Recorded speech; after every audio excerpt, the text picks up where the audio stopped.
clung to skin like a second layer, the fields stretched far beyond sight, and the sound of cicadas filled the air like a restless hum.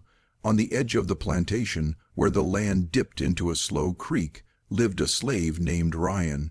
Ryan had been born on that land, never knowing another world, and yet, even among the enslaved, Ryan was treated differently.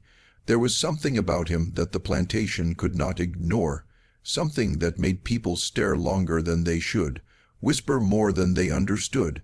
Ryan's appearance was gentle and sharp at the same time, his shoulders strong from labor, his face soft in expression, with a voice neither distinctly masculine nor feminine, but both. Some slaves called him blessed, some called him cursed.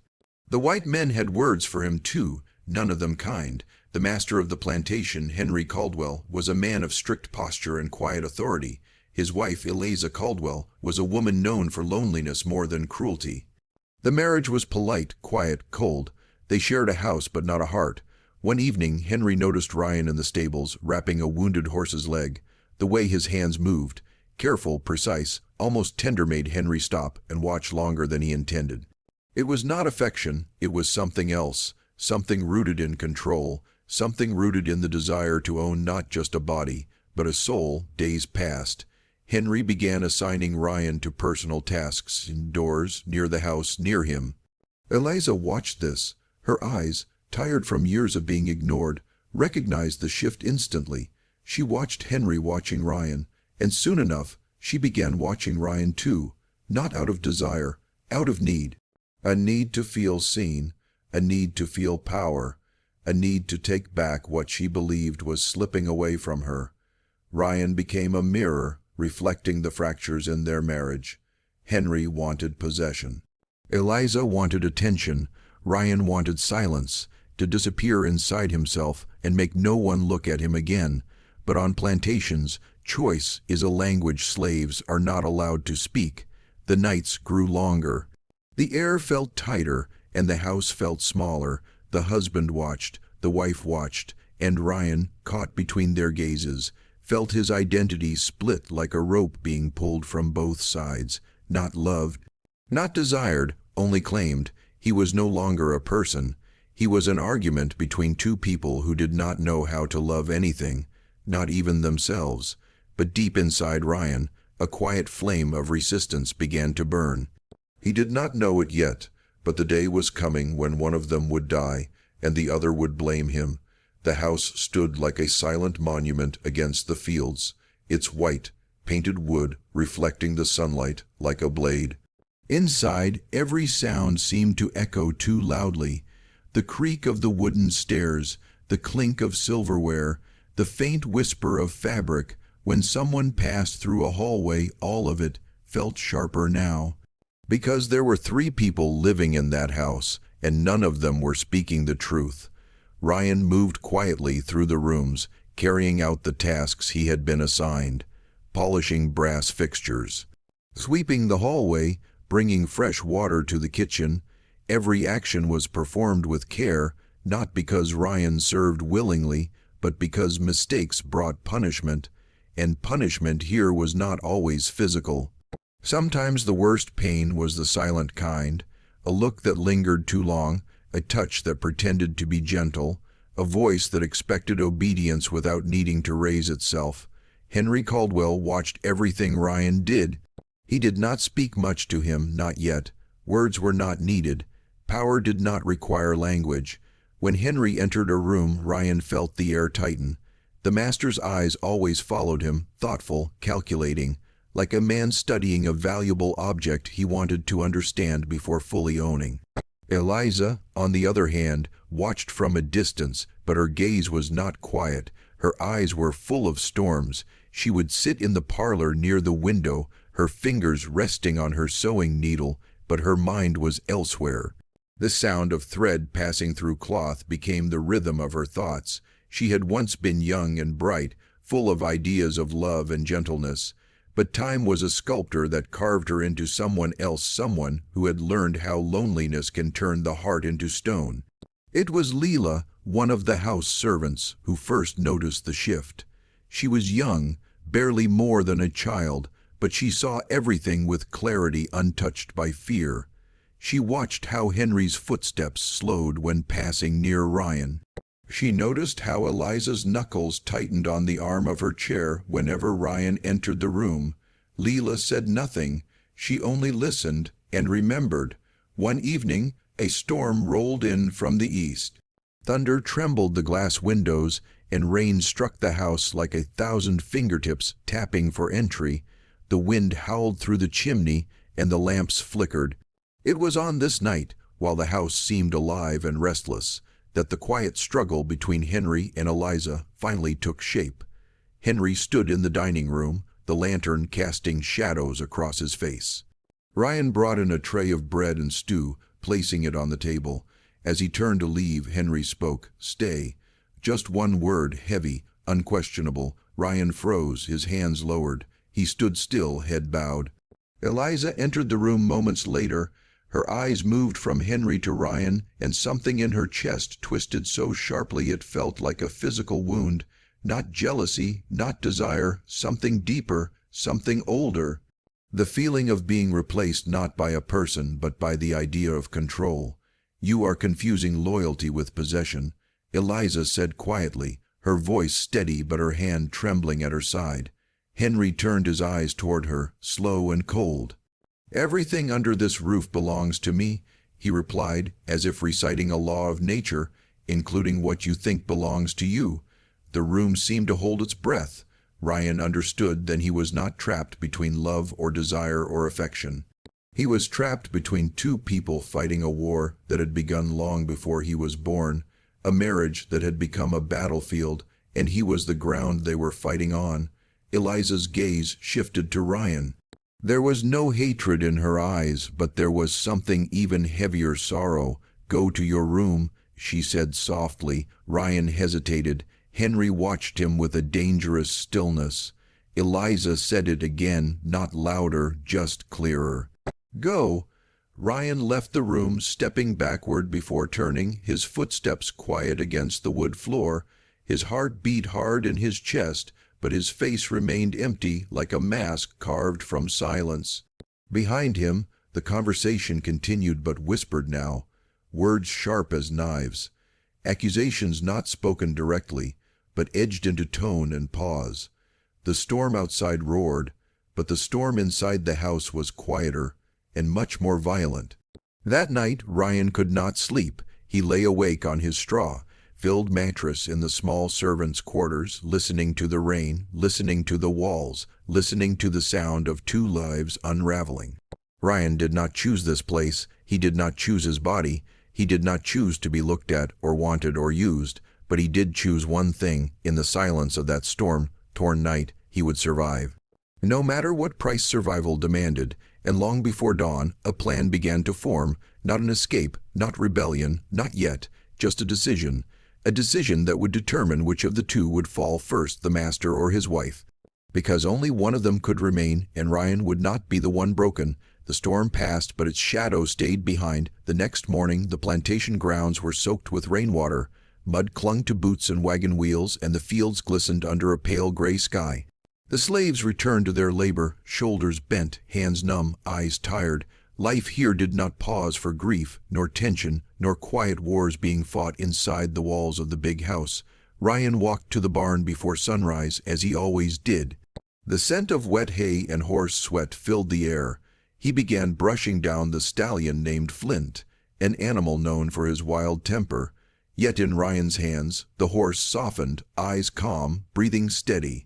There was a strange understanding between them, two beings born into cages they never asked for. Leela appeared in the doorway, holding a bucket of feed. Rainwater dripped from her loose curls. "You didn't sleep," she said. Ryan kept brushing the horse, not looking up. Sleep doesn't come easy when walls have ears. Leela stepped closer. They argued again, didn't they? Ryan paused. He didn't confirm or deny, but the silence was answer enough. Leela's voice dropped low. "You should be careful. When white folks' hearts break, they break other people's bones to mend them."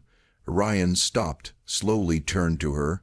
Leela met his eyes, not as a servant talking to another, but as a human warning another human about danger.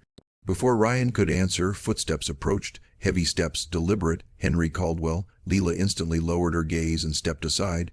Ryan straightened silently. Henry stopped just a few feet from him. His expression unreadable. "You work well here," Henry said, his tone plain, neither approval nor kindness, just ownership. "Come to the main house after breakfast. I have need of you," not a request. Not an order spoken loudly, just a sentence dropped like a weight. "Yes, sir," Ryan replied softly. Henry left. The barn felt colder. Leela let out the breath she had been holding. "He's drawing you in closer," Ryan replied, "and she is pushing me away." Leela whispered, "And both will crush you to keep what they want." Ryan's jaw clenched, not in fear, in clarity. "I know." The house felt different when Ryan entered. The servants moved quieter. Eliza sat at the end of the dining table, hands wrapped around a cup of tea that had already gone cold. She did not look up when Ryan approached. Her silence was heavy, like a secret she could not swallow. Henry stood near the window, looking out at the damp fields. "Ryan," he said, "we're traveling to town tomorrow. You will accompany me?" Ryan nodded, but Eliza finally spoke. "Why him?" she asked, her voice calm but brittle. Henry did not turn, "Because he follows instructions." Eliza looked at Ryan, not with anger but with a plea, a silent one. "Don't let him pull you in. Don't disappear." But no one in this house was allowed to speak truth out loud. Henry left the room, and the moment the door closed, Eliza set down her cup. Porcelain clinked softly against the table. She whispered without looking at him, "You are not safe here." Ryan stood still. Eliza's voice trembled, but her spine stayed straight. "I do not hate you. I hate what he is turning you into." Ryan finally spoke quietly. "I did not choose any of this." Eliza's eyes glistened, not with pity, but with the recognition of a shared prison. "No," she said, "none of us did." But her next words cut deeper than any whip. "You are the only one here he sees, and what a man sees, he believes he owns." A silence followed, cold and suffocating. Ryan bowed his head and left the room. That evening the sun set in streaks of orange and red, as if the sky itself burned. Ryan walked beside the creek behind the plantation, the same creek where he used to stand as a child to escape the heat of the fields. The water was slow, steady, unbothered, free in its own quiet way. Ryan knelt and touched the surface of the water with his fingertips. The reflection staring back wasn't male or female. It wasn't servant or caretaker. It wasn't property or possession. It was just a person.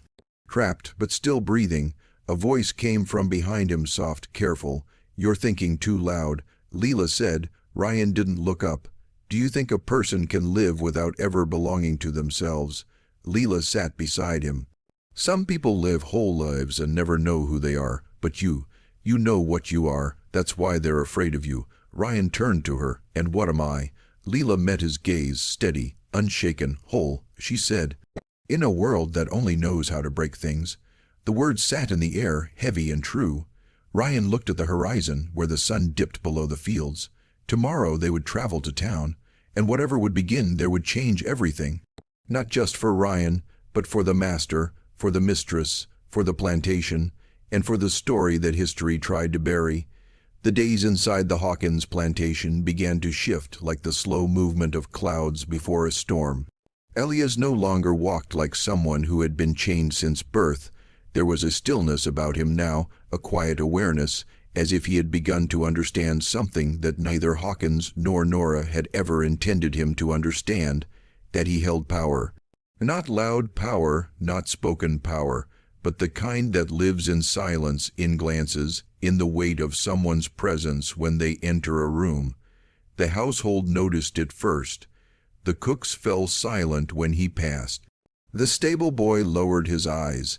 Even the old maid, who had witnessed every cruelty of that home, watched him with careful respect.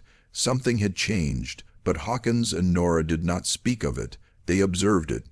Separately, secretly, and silently, Hawkins tried to keep his distance, but his eyes followed Elias when he walked through the main hall.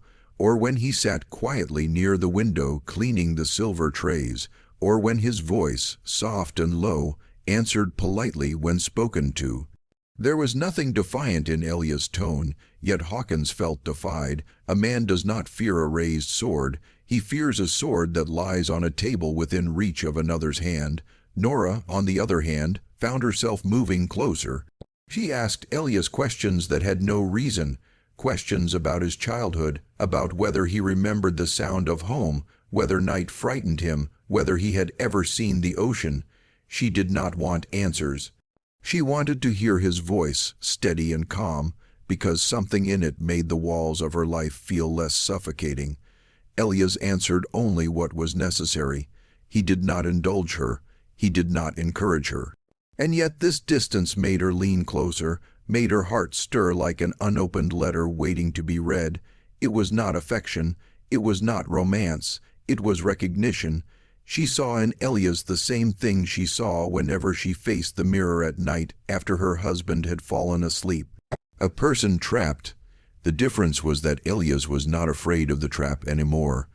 One evening, Nora watched from the upstairs hallway while Hawkins instructed Elias to help in the library. Their voices were low. Elias stacked books without hesitation. Hawkins stood behind him, hands clasped behind his back, as though measuring the air between them. "I expect loyalty in this house," Hawkins said quietly. Elias did not pause his work. "I have followed every command you have given." "That is not loyalty," Hawkins replied. "That is obedience." Elias stopped then. His hands rested on the spine of a book, an old volume with its leather cracked. "Then what does loyalty mean to you?" Elias asked. Hawkins stared at him, and for a moment there was no master, no slave, no roles.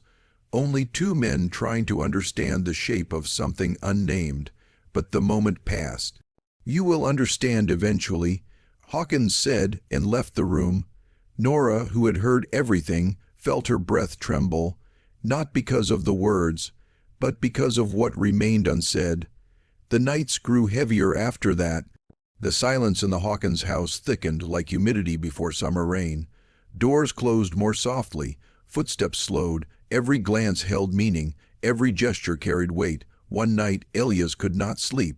He walked quietly into the courtyard, where the moon hung low like a lantern barely lit. The crickets whispered in the grass. The trees swayed with slow, tired movement. He stood there, breathing, existing, not as owned, not as belonging, just living. Nora stepped outside soon after, barefoot, her hair loose, her eyes drawn to him not by intention but by gravity. She stood beside him, not close, not touching, just near enough to share the air. She said nothing. He said nothing. The silence between them was not awkward. It was the silence of two people who did not need to ask questions to understand. But Hawkins watched from the upstairs window, his jaw clenched. His hand tightened around the glass he held until it trembled. He had believed he owned Elias. Instead, Elias had become the axis around which the house turned. And for the first time, Hawkins felt something he had never felt in his life. Fear, not of losing power, but of losing what he refused to admit he wanted. The house slept under heavy air that night, but nothing inside it rested, and morning, when it came, would not bring peace. It would bring consequence. The morning after that night arrived gray and unsettled. A mist rolled over the Hawkins plantation, veiling the fields in pale silver, making the world look quieter than it was. Inside the house, that same stillness clung to every wall, every hallway, but beneath it something trembled, something invisible yet unmistakably alive. Elias moved through the rooms performing his duties, his steps light, his hands steady, but his mind elsewhere. He could feel the air changing, not just in the weather but in the way the house breathed. Hawkins's eyes followed him more than ever now, measuring him, weighing him, perhaps fearing him. Nora's glances had turned softer, yet also heavier, carrying questions she dared not speak aloud. Elias had learned to recognize danger not by sound but by silence, and silence had become a language that filled the Hawkins home like smoke. When he passed by the parlor that morning, Hawkins was already there, seated near the window, staring out at the mist. His reflection in the glass looked older, smaller, almost haunted. Without turning, he said, "You've changed." Elias stopped but said nothing. Hawkins went on, "You used to look at the ground when you spoke. Now you look straight ahead. You used to wait for permission. Now you act as though you own time itself." Elias answered quietly, "Maybe I've only learned to breathe in my own skin." The words struck Hawkins harder than he expected. He turned sharply, his voice low but tense. "You forget where you stand." Elias met his gaze, calm and unmoving. "I never forget where I stand," he said. "You're the one who doesn't look down anymore." There was no defiance in his tone, no insult, just truth, and truth can wound sharper than any blade. Hawkins dismissed him with a gesture, but his hand trembled. Later that day, Nora found Elias near the back porch, scrubbing the wooden floor. She crouched beside him and whispered, "He's changing too. I can see it. You frighten him." Elias didn't look up. "A frightened man is dangerous," he said softly. Nora hesitated, her voice almost breaking. "He won't hurt you. He wouldn't dare." Elias's hands paused for a moment, then kept scrubbing. Everyone dares when they believe they are losing something that belongs to them. Her eyes filled with tears she didn't understand. She rose and left, her footsteps fading down the hall. Elias stopped working and listened to the quiet. The house was breathing unevenly now, as though every heartbeat inside it belonged to someone waiting for something to break. By evening, the storm returned, the same one that had been haunting the horizon for days. Thunder rolled like drums in the distance. Hawkins called for Elias to help in the stable, securing the horses before the rain. They worked side by side in the dim light of lanterns, the smell of wet hay thick in the air. Hawkins didn't speak for a long while, then finally said, "You've been here nearly a year." Elias nodded. "You've learned much in that time." Hawkins continued, "More than I allowed." Elias didn't answer. He tightened the rope around the post, his hands sure, his face unreadable. Hawkins stepped closer. "Do you hate me, Elias?" he asked suddenly. Elias turned toward him, rain dripping from the roof, shadows cutting across his face. "I don't have the freedom to hate," he said, "but I remember everything." Hawkins looked at him for a long time, something hollow opening in his chest. Then he turned away and said quietly, "Go back to the house." When Elias returned, Nora was waiting near the stairs, her face pale in the flickering lamplight. "What did he say?" she whispered. "Nothing." Elias replied, "That's what frightened me most." The thunder grew louder. Outside, the wind pressed against the windows like a living thing. Elias went to his small room near the kitchen and sat on the edge of his bed, listening to the sound of footsteps pacing above. Hawkins in his room, restless, perhaps speaking to himself. The walls creaked, somewhere a door slammed. Nora's voice echoed faintly down the corridor, then silence again. The lantern on his table flickered. Elias looked toward the window. Through the glass, he saw lightning split the sky open, and for a heartbeat, the reflection of the house appeared as something else, broken, blackened, like a ghost of what it used to be. He rose slowly and moved toward the door. Something inside him told him that the world beyond the gate, beyond this prison of wood and whispers, was calling. Then, a sound, a gun's click. He froze. Hawkins stood at the end of the hallway, holding a pistol, his face a storm of fear and fury. His voice was calm, but his eyes were wild. "You've turned her against me," he said. "You've poisoned this house." Elias raised his hands slowly. "You've done that yourself," he said. "All I did was breathe."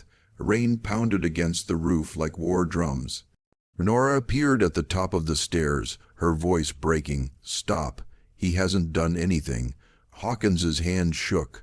For a moment, everything hung in balance. The gun, the storm, the silence. Elias stood still, his eyes locked on the man who held his life in his trembling hand. Then lightning struck outside, flooding the hall with white light. The gun fired. The sound tore through the house like the sky itself breaking apart. When the echo died, Nora screamed. Elias was still standing. The bullet had missed him, buried in the wall behind. Hawkins stared at the gun as if it had betrayed him. He dropped it and sank to his knees, his breath shaking, his voice cracking into something almost human. "Leave," he whispered. "Get out, before I change my mind." Elias didn't move at first. Nora ran down, standing between them. "Go," she said through tears. "Go now." Elias stepped backward, his bare feet silent on the wooden floor. He looked at them both, two people who had owned him, feared him, and in their own broken ways needed him. He turned toward the open door. The storm outside roared like freedom itself. As he stepped into the rain, the thunder swallowed the last sound of his name. Inside, the house collapsed into silence. The rain struck Elias with a force that felt almost cleansing. His bare feet splashed through the mud as he crossed the courtyard, the storm swallowing every sound behind him. There was no plan, no map, no road, only motion, only escape. The air was cold, sharp against his skin, but he kept walking, step after step, breath after breath. He did not look back, not once. The plantation lights faded behind him, swallowed by the darkness of the storm. Trees towered on either side of the dirt road, their branches bending under the wind. From a distance, the thunder sounded like distant cannons, like war. Elias did not fear the night, nor the wild, nor the unknown. What he feared most had already happened. The moment a man points a gun at someone, something between them dies forever. Whatever bound him to that house had been cut clean. Hours passed before the rain softened to a drizzle. The sky shifted to a deep gray, the first hint of morning creeping faintly over the horizon. Elias walked until his muscles burned and his throat ached from the cold air. When he finally stopped, he collapsed near a stand of pines, breathing hard, the wet earth cool beneath him. He closed his eyes, but did not sleep. Sleep was not a luxury he could afford. Sometime later he heard footsteps, light, careful, cautious. Elias remained still, listening. A voice spoke softly, close enough to be heard yet gentle enough not to startle. "You're far from any safe place. You running from someone?" Elias opened his eyes. A man stood a few feet away, wrapped in a worn coat, carrying a lantern. His brown face was lined with years of quiet struggle. A free black man, Elias recognized the look instantly, the look of someone who had survived but not forgotten. Elias didn't speak. Silence was safer. The man nodded as though he understood anyway. "My name's Samuel," he said. "This road's watched. Slave catchers patrol before daylight. If you stay here, you won't see the next sunrise." The wind rustled through the pines. Elias could hear dogs far in the distance. Samuel extended his hand, not forcefully, but with steady patience. "I can take you north. There are people who help those who run. But once you step off this road, there is no turning back. Not ever." Elias did not hesitate. He took Samuel's hand. They moved quickly through the trees, staying off main paths, keeping low through thickets and over creek beds. Samuel knew every hidden trail, every hollow, every place where watchmen rarely looked. By nightfall, they reached a small cabin tucked between tall oaks. A woman waited there, older, worn, but with eyes full of steel and warmth. She opened the door without a word. Inside, Elias was given clean cloth, bread, and a small tin cup of warm broth. He ate slowly. He had never eaten slowly before. People who are deprived of choice eat like the world, might steal the food from their hands before they finish. But here, time felt different. The room was quiet, the fire crackling softly. He felt something unfamiliar in his chest, not quite peace, but the memory of what peace could feel like. The woman spoke finally. "You'll rest here tonight. At dawn we take you to the river." Elias nodded. Samuel lay down near the fire, already asleep. Elias watched the flames dance, his mind returning, finally, to Hawkins and Nora. He did not hate them, he did not pity them, he simply understood them now. Hawkins feared losing control. Nora feared never having any, and Elias had feared that there was no world outside their walls.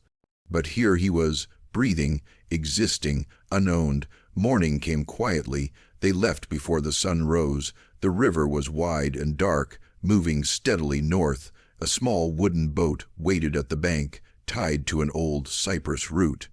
Samuel untied it. "Once you cross, follow the rail lines. Don't speak to anyone who asks questions. Don't stop, not for anyone." Elias stepped into the boat. The river carried him forward, its waters cold but gentle. He did not look behind him. The plantation was gone now, only a memory that would fade and return in fragments, like smoke caught in wind. The journey took days, then days turned to weeks. He slept in abandoned barns, in church basements, in safe houses where coded knocks determined life or death. He met others along the way, runaways, rebels, quiet souls carved by suffering but unbroken by it. In their faces, Elias saw himself.